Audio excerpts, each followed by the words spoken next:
अल्हम्दुलिल्लाहि अला रब्बिल अनाम वस्सलातु वस्सलामु अला बद्रि तमाम व अला आलिहि व अस्हाबिहि वल आम अम्मा बाद फ़अऊज़ु बिल्लाहि मिनश शैतानिर रजीम बिस्मिल्लाहिर रहमानिर रहीम।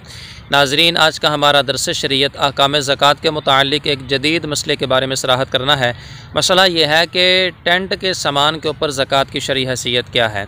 तो इस हवाले से शरीयत मुतहरा की रूह से इसकी दो सूरतें बनती हैं।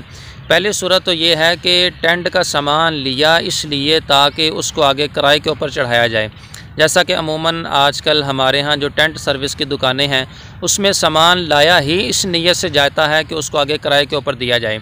तो अगर सूरत हाल ये है तो ऐसी सूरत के अंदर उस सामान के ऊपर शरई एतबार से ज़कात लाजिम नहीं है।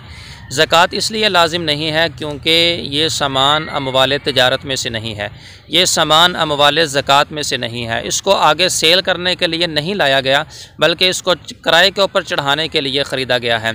लिहाजा ये अमवाल तिजारत में ना होने की वजह से शरई एतबार से इस सामान के ऊपर ज़कात लाजिम नहीं होगी। चुनांचे इस हवाले से फ़तावा आलमगिरी के अंदर इस मसले की सराहत फरमाई। किताबुज़्ज़का अल-बाबुस्सालिस फ़ी ज़कातिज़ ज़हबि वल फ़िद्दति वल उरूदी। तो इस हवाले से इरशाद फरमाया कि वश्तरा क़ुदूरन मिन सुफ़रिन युमसिकुहा व युआजिरुहा ला तजिबु फ़ीहा ज़का कमा ला तजिबु फ़ी बुयूतिल गल्लति।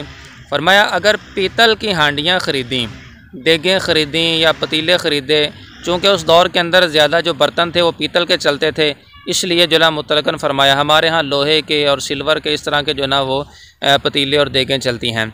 तो बहरहाल अगर पीतल की हांडियाँ देगें ख़रीदें और इनको अपने पास रख कर किराए के ऊपर देता है तो फरमाया कि ला ताजिबु फ़ीहा ज़का, इसमें ज़कात वाजिब नहीं है।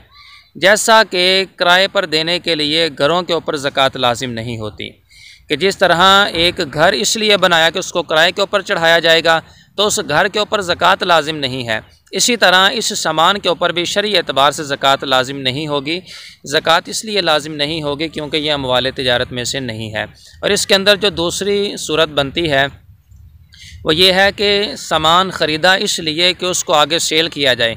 जैसा कि टेंट की होल सेल जो दुकानें होती हैं वहाँ पर सामान ही इस नीयत से लाया जाता है कि उसको आगे सेल किया जाए। तो चूँकि वहाँ ख़रीदने के वक्त ही नीयत आगे सेल करने की है, लिहाजा जो होल सेल दुकानें होंगी टेंट की उसके अंदर जितना भी सामान पड़ा होगा जिसको भी आगे सेल करने के लिए ले रखा है, शरई एतबार से कुल माल के ऊपर 2.5% के हिसाब से ज़कात लाजिम होगी। जो टेंट का सामान आगे सेल करने के लिए ले रखा है वो अमवाल तिजारत में से है, लिहाजा अमवाल तिजारत में दाखिल होने की वजह से शरई एतबार से उसकी ज़कात लाजिम होगी। तो इस फ़र्क के साथ इस मसले को देखा जाए। अल्लाह ताला हम सब को शरीयत मुतहरा के मुताबिक अमल की तौफ़ीक़ अता फ़रमाए और अपने अमवाल की खुश दिली से ज़कात की अदायगी की तौफ़ीक़ अता फ़रमाए। आमीन बिजाहिन नबील अमीन सल्लल्लाहु अलैहि वसल्लम।